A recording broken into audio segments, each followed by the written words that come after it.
arti oromoo kana beekee karaa saayinsawaa ta'een kunuunsuu danda'u uummachuu. I think hawwan kiyya foundationii kunuu cahuu danda'a jeetiin amanaa jechuudha. Gara akkanamitti tumsanii fi ogeeyyiinis abbootiin qabeenyaatis hawaasnis tumsee fi fooyyeessu keessaahu rakkinni bikkeentu nuti ammallee argaa jiru kaatagoorii itti beetee artistoota kanatti dorgomsiiftu. Amma fakkeedhaaf kaatagoorii 12 qabta. Kaatagoorii 12f yoo sirba 22 qofa amma 21 qofa gulaaltee dabarsitee kanaan dorgomsisee jette repetitionaat dhufaa jechuudha. Sogaa avreejiidhaan sirbi tokko hoggulama dorgomaa jechuudha. Gariin inumaatu oggusadii 4-5 dorgomuun malaa jechuudha. Akkana hoggaa goote gaa probabilitiin namni tokko badhaasa tokko ol argachuudhaa hedduudha jechuudha. Haala alatti sirraa hafa. Because already limit goote sirba nama saba miliyoona beeytee 80 wallee albama lama dorgomsiisuu hin dandeessu. Waligalla albamni garii inumaatu wallee 21 qabataa jechuudha. Albama tokkoon takka khaaseta duriin khaaseta habbaa lama oromoodhaa ka dur tokko fuutee wallee 12 qabu artii oromoodhaan badhaasaanis beektee xiqqishoo hanqeeruma fitti. Wanni ta'uu qabu maali? Akkana amma laala Grammy Award yoo laaltan Grammy Award keessatti kaatagoriidhaa jira. Jaaziidhaan dorgomsiifta. Musica R&B dan bete dorgomsiifta. Soul dan rock and roll dan waligalayo country music dan. So oromoodhaatis karaa saayinsawaa taateen muuziqaaleen oromoodhaa godina beetee isteetiilee oromiyaa hunda keessaa kaabarraa kibbarraa bahaa fi dhiyaa fi jiddu galaan fudhatamee karaa saayinsawaa taa'uun lafa kaayamee wal dorgomsiisu. Fakkeedhaaf sirba shaggooyyee Qamar Yusuf fuutee ragada keekiyyaadhaatiin amma beetee wallee Andu'aalam Gosaayetiin dorgomsiiftee it's not fair. Akkamiin wal dorgomsiiftane jechuudha. Kaatagoriin Andu'aalamis muuziqaa isaati ilaalta isaa miti jechuudha. Wanni badhaasu jiru bara amma aartii hojii isaaniiti malee nama dhuunfaadhaati miti jechuudha. Wal dorgomsiisuun Qamar akka Qamaritti Andu'aalam akka Andu'aalamitti miti. Hojii Qamar barana hojjetee fuuteeti hojii Andu'aalam fudhattee fuutee isaan ala dhiiftee hojii isaanii saniin galata isaa fi warra beekte waan sanatti hirmaate galata galchita. Kanaafuu gaa namni beektee Qamar Yusuf shaggooyyee waliin dorgomuu danda'u nama akka isa shaggooyyee sirbee waliin qabdaaf. Tirriidhaan beektee sirboota godinaalee Oromiyaa hunda isteetota Oromiyaa hundaa'u akkasitti kaatagoriidhaan yoo gootuun taane maal ta'a jechuun feer taaddeema. Nobody can question you. Maaliif shaggooyyee shan fiddee dorgomsiiftee shaggooyyee sana keessaa tokko gabaafte already cover gootee jirte jechuudha isteeta sana kaatagorii muuziqaa sanii. Amma saada wal beektee kaatagorii walloo keessatti dorgomsiifte malee saada wal ammaas fiddee elemoo alii wajjin dorgomsiiftu jechuudha. Because muuziqaan isaaniitu adda adda saayinsii muuziqaa isaaniitii fi formulaan illee itti beektee waan kan itti gulaaltullee adda adda jechuudha. I think if one fakkaata yoo sirrii taane takka kana inshallah amata dhufu yoo waaqayyo jee karaa saayinsawaa ta'e fooyya'ee akka namoota keessatti farku. So every year nabi shaggooyyeen badhaasa qabdii, tirriin badhaasa qabdii, raganni badhaasa qabaa, oltumee galtumee geerarri hawalloodhaa hiriirtaan hundinuu waggaa recognize ta'e oromoon hundinuu gammachuu qaban موسيقى أورمو لين قدتا سنقبنا كا فاونديشن هاجالو لي وني جلاني بهاي تشوية كومي جلا معرف خنمني هندي اسكيستو درقومي كاتيجوري بيتي موسيقى سجلتي كاتيجوري موسيقى أورمو دا خايدا أتجلتو في كليبي دا خوالولو دا كاميرا دا جلجلتي سنيس يوفيتا كوبات تشي باستدي قدون كيساني ملان أما فكداف خلص خران بيتي ogeeyyoota itti dorgomsiiftaniisi khobaas ta'uu ni danda'a. Takka ogeeyyiidhaan dorgomsiisuu si dandeessan. Takka ammoo hojii kunis kophaadha. Mee yoo rabbiin fedhe Africa Music Award ni ilaalla. Grammy Award في بيت أوديلي الدنيا رب بكمان يورو إيجيا خمرات إسرائيل ولد أنفني خلنا فاونديشني أجعلون دي سناتو أكملت خلنا براتي أما تدفعمو خنا أولو بريتشي كومي جلابه دندها خنجو نقول بيسنا أشوي نتمو غير خيرنا نمو ماكو بيساتي نو وني تكو بوفت تكسي ميد يدو كباتون يدو لما جمع شفتي أنا ما كانوا فتي وني أبدي قد أنا جو خيسا تكو خنا أشوي هايلايتي لما أما تقولوا وني هوي قد أنا كجامل يقومالو ناجتن بلاسا بيتي أجعلون دي ساداتي في إيريج لما كان أشوي لما نوغا أكا أورمو فكاتوتي akka Oromoo hunda fakkaatutti akka diversity Oromoodhaa keessumachiisu dhugaate irreechinis kan muslimni kiristaanni muslimni waaqeffataan ortodoksiin protestantii fi kaatolikiinis namuu keessatti farqu even amantaan qabne keessatti farqu goota jechuudha maaliif namuufuu beeti akka fit ta'u gootaaf awwooddi kanaas baha diha kaaba kibba fi hundi keessatti farqan goota khambira gaanamoonni galata achirratti kannamaniif keessa taadasa qanayida oduun galatooffanne biran dabru ati yeroo dabrillee maqaa isaallee beekuu baadhu University Amboodhaa kan beetee falmatee oowwasan keessatti aarsaa hafalanii qubaan qaba hagam takka sodaa tokko malee بيت يونيفرسيتي أمبودا هاجلا توماني نمني جوان سن هوجده سيدا سن اللي أكتشت نابتو قده سينا هجالون ديسانا هم بيسه وبريس خينيا كالي سبونا خينيا بيخا خينيا دكتور تدرس أنا إداتي بكجيرتوتي عمري ديرتو سياوينا ورمون نوغا غرتان تدرسا نوغلاتون فدا نقولتهم فداشان جمال سيتن دبين بر الروان في تاجالو يوغوتي راكون قبض تعرف كيف تاتي غافا سلامو فالمينا هادي غمول تري تشوي eebbisullee dhookanii baajeta dhookanii waa meeqa jira jechuudha of kanneen namni kun godhe maybe aarsallee kafalee na fakkaata amma beetee kaampaasii sanatti bulchiinsa raawuu kaasanii jiranii it doesn't matter ammoo seenaa hojjettee jetta Dr. Taaddasaa Galatoon namoonni biraatis ka namoonni falmatan akkasitti galata gurguddaa qabdanii qabxii ittaan tutti urgaa tarkaanfanne taacaaluudhaa hoggaa dhufu rabbi nu haafu sagantaa biraatis jidduutti akkamatti haasawachaa deemna hundi keenyaa'u amata dhufu rabbiin fadhe haala beektee kanarra wayyaatti yaadannuu ni qopheeffanna. Marii gumiin gaayyoodhaa madarakiin gaggeeffamtee turte. Madarak jechuun gaa paartii Aranaadhaa, paartii Kaafaa'oodhaa, paartii Anfarii fi I don't know takali rafadesa afuri Kafao Arana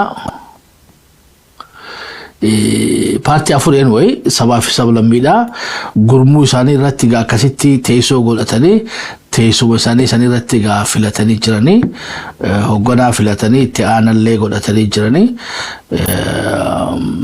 ati wanni addaan agarra keessa خلام نقرقر شوية نقرقر بلين أني سنيجا باسا مدرك ومن ورمودا جنا دابنا مالف جنا دابنا وقانه قادي سبا في سلام ميداتي خفانون كيس جره خط دودان كيس جره ورا خايو خينيا فالالا ورا بيتي أديس أبابا ينيانو ولقا ينيانو جوساني فرالد إيساني نما بيتي ولو دانك أبصوف نجا ولك أبتاني إساني نوجين درقمي فلانو أصديم تدافق أباون هونو غلطوما يناني تشوي I think yoo beete professor Mara guddina le arkanne asirratti bal'ina nakarra haasofnu carraa kanatti fayyadamne mee warri kaafaa'oodha nu bilbilaatiin obbo Mulaatuun waa bilbilu bal'ina irra haasofna maal jechuu barbaanneeti gurmuu akkanaa kana kunuunsuu qabna gurmuu beetee sabaa fi sablammiidha hohos no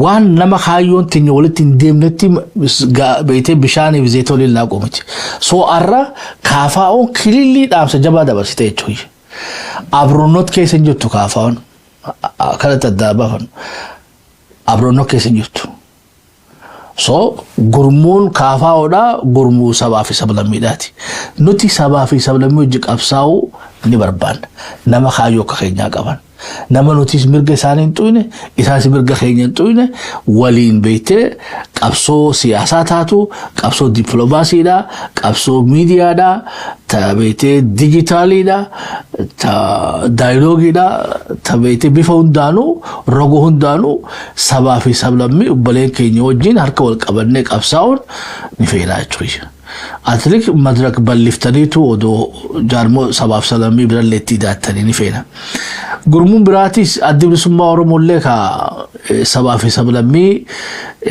of cinatti ammaandoo hiriirsitee jira jechuudha ONLF fi kana qabaatee isanillee akkasitti walitti illee odoo dachaatanii gurmuu takka jabduu tabeetee Oromoon hoggantu Oromoon hoggantu ta sabaa fi sablammiin Oromollee isa jalatti hiriirtayoo uummatan bareedaadha ubeete wanni abaa irraa tola sabaa fi sablammii keessatti abaa'oon bareeda kaafaa'oon sabaa fi sablammii keessatti bareeda malee hoggaa mooraa hottee duudaadhaa faallaa keenyaa deetan ammoo honestly beetee uummatuma keenya konfis gootan wajjin illee fagoo dhaquu hin dandeessanii jechuudha amma gaa cinni beetee abroonnatiidha guyyaa sanii fakkeessanii lammata walitti deebi'anii jechuudha lugatti jaalmarroo fi zamana kaaseedha waliin qabsaa'anii finfinnee ni dhufanii tunis waan if dandeesse kanaafuu heejemonii Oromoodhaa tiksuu qabna madarak wanni takkittiin arkina keessaa I think prezidaantiin madarakiidhaa taraatana nama biraat ture Arana keessa partii Arana keessa na fakkaata itti aanaan ammoo kaafaa'oodha Siraaji Professor Mararaa Guddinaa ammoo dhimma beeytee foorana firiirratti filatamanii I think Professor Mararaa Guddinaatis taraatana galatoomii jennaan jechuudha galatoomi maaliif mooraa qabsoo Oromoo keessatti kaafaa'oo fi abaa warraa onni eeggannu manguddoon gara duubatti luba taatanii warra gadaan isaanii amma jiru immoo of dura kaa'uun barbaachisaadha kanaafuu kaafaa'oodha well done amma bakka Aranaa sana ammoo Iti siraashitee dhuma feena haa taatu at least yogaa filannoodhaan gootan kanillee koomii dabarsuu beetee koomii irra koomachuun barbaannu waa hundaafuu gurmuun jaaramtu nama kaayyoo Oromoodhaa kaayyoo beetee saba Oromoodhaa faalleessine wajjin gurmuu jaarachuun waliin qabsaa'uun وهم جاجبي فموك أبو ملء وانو تبالا ليفنو متي خون إجانو أكشبو ميدياتي يجوي خون إفا أبا أونيسغا واجر سابا نته بغا بيتي جالداوت إفسالي هيد الراسي باسي إفتي سباسي يناني واجر سنيليغا أمانا لا تكفدا بيتي حالا جيمي خيسي يتنكر خيسي تبدا كافاو في أباون وبرا عدا كسيتي بيخا يجوي إسم بارتي سياساتي بارتي سياسة يجون وان ملتي سيتني dirqama beetee mootummaa irra jirtuuf beekamtii kennitaniiti heeraa fi seera mootummaan bultumni irraa jiru kanaan waan mucaa boodiin sadarkaa biyyoolessatti seera tumateen bultanii jechuudha. Eega paartii taataniifu seera sanis kabajanii odoo isaniif mootummaa walitti hin buune Oromoo jaaruu irratti fokus godhaa, Oromoo dammeessuu irratti fokus godhaa, silaa isiinuu dorgommiidha. Isinu beete filannoodha ifitti linki jibina gara filannoodhaatiin beete gara aangoodhaa dhufuu hin dandeessan. Iba tanaas beekuun barbaachistuudha jechuudha. Kursiin Abiy Ahmed filannoodhaa isanii dabarsee kan nu jirtu. Adabaaf ammoo numa jaa jechuudha. Adabaaf yoo isan mootan beete daqiiqaa takkaa warran taa'u hammadheetiin asiifechiisan dhungadhee isanii kannaa tun beete haasoma adabaaf jaanii jechuudha. Ammoo wanni kaafaa ofi abaawirraa eeggannu maali ugaanne kaafaa ofi abaawirraa wanni eeggannu qaawuma xiqqishaa jiru san keessatti hulluuqaa seenaa. Haguma Dr. Caannee sanillee taate Oromoodhaaf hojjedha paarlamaa keessatti. Tapha paarlamaa keessatti uummata Oromoodhaaf sagalee ta'uun ifiifuu meeshaa guddoodha jechuudha. Qooda keenya bara. Kursii sadii uumammoon. Even kursuma takka takkaa abaawuf kaafaa uumammoon. Achi keessa dubbiin achi keessatti Oromoodhaaf sagalee ta'u. Ammas beetee maqaa miseensa paarlamaadhaatiin addunyaa irratti illee dhageettii guddaa nu qabdanii jechuudha. Addunyaa kanarra bakka dheeyxanii himatan hunda dhageettii qabdan. Kanaaf isan woboo miti. Woboon qabsoo hidhannoodhaa gaggeeffataa jira. Isan qabsoo siyaasaa gaggeeffataa jirtan akka qabsoo siyaasaa sanitti tapha siyaasaa taphadhaa. Carra waajjira keessa kanallee haasoo isaniif mootummaa waliin buusallee irraa fagaadha. Hamiinsarraa illee fagaadha.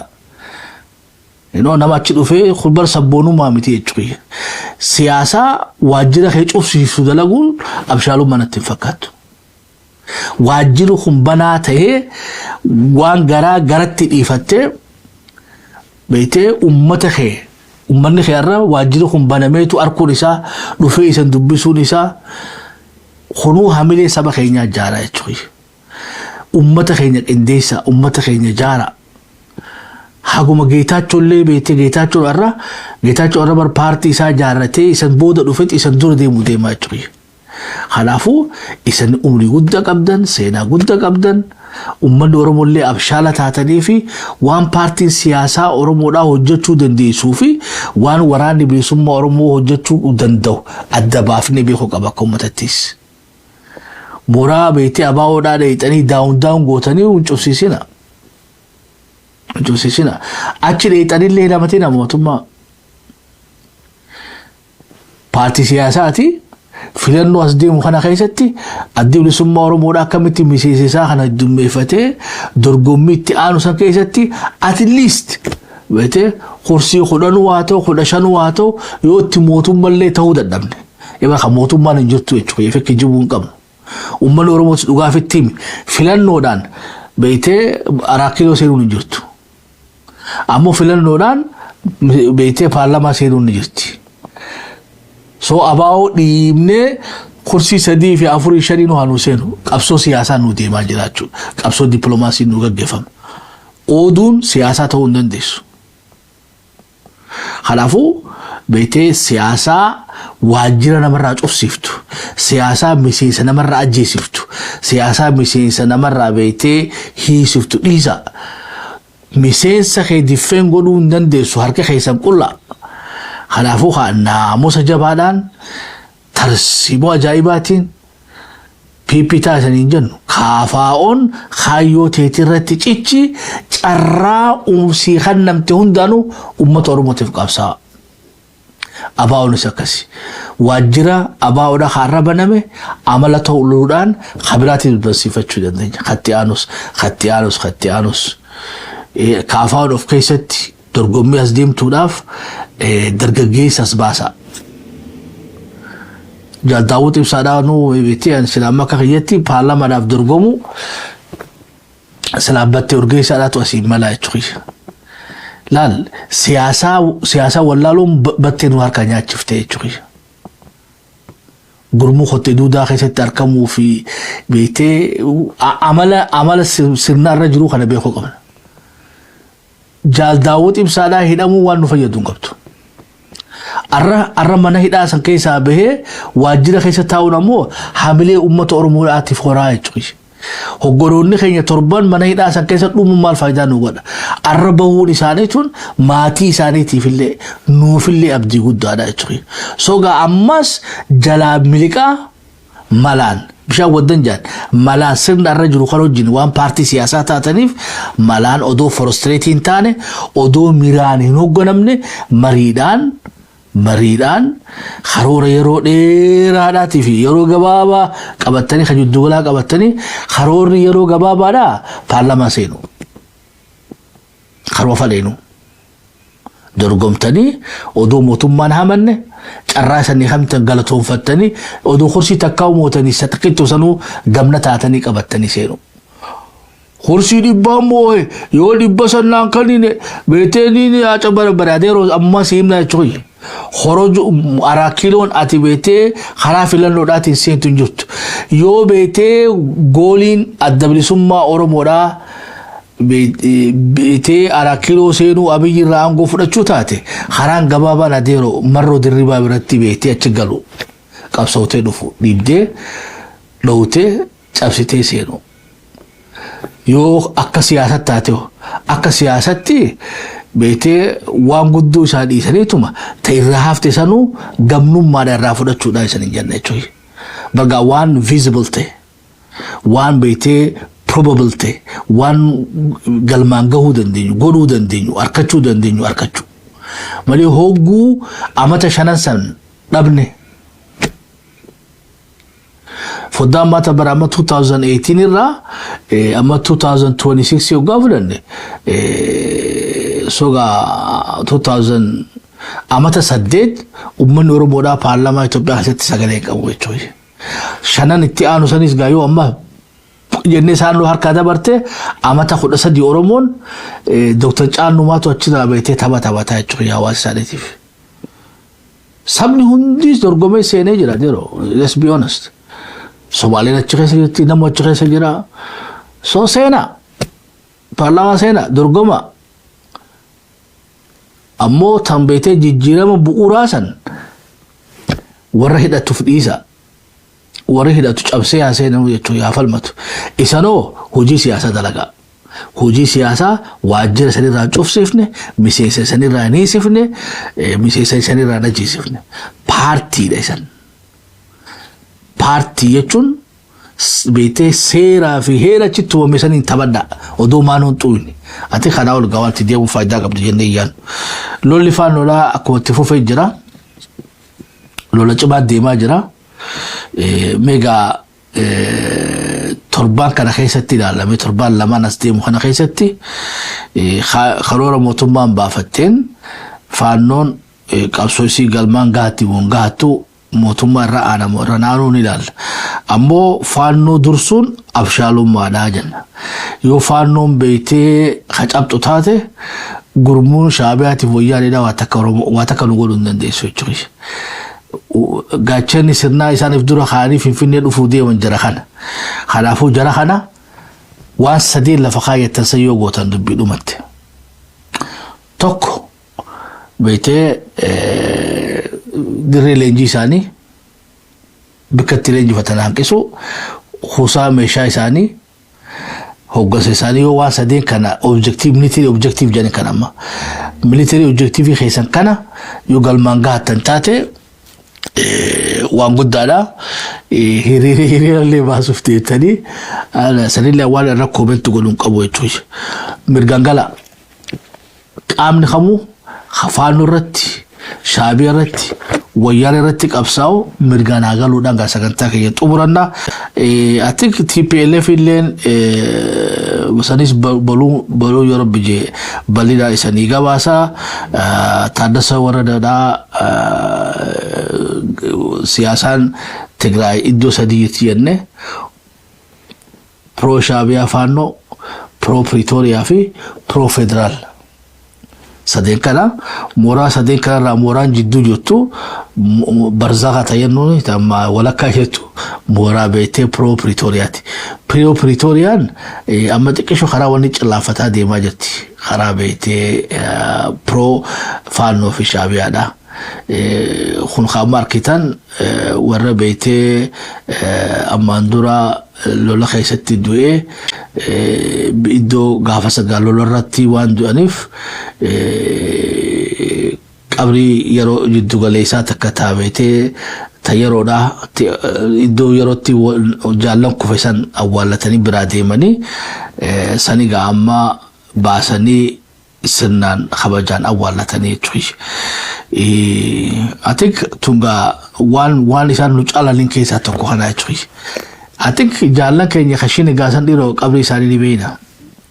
Gaafii teenya jechuudha. Egaa wanni maqabsoon teenya hin qabne keessa jaalabalu kufee malee eessa kufee dhiroo har'a lafee isaanii kan beektee barbaadannee baafnee awwaalachuu dandeenyu jira sirnaan awwaalachuu dandeenyu. Jaallan shini gaasan iddoo isaan itti awwaalaman beeyna. Yoo kan beeyne taane immoo dhugatti akkuma jaarmeettu beetee addi bilisummaa Oromoodhaa dogoggora guddaa seenaatii jechuudha. Dogoggora seenaatii maaliif akka yaadne nama nurraa dhume san oowwattuu jala deemmachuu ma danda'amti na fakkaatti. Oowwattuu qoratanii hubatanii eega bikkatti akka du'an beeyne bikkatti du'anii shinni gaasan keessatti eessatti uummanni keenya awwaale boolla tokkotti awwaalamanidha. Boolla sangaa arra odoo baafne Oromiyaa keessa fidannee awwaalanne hagam takka beetee abdii tootii jechuudha.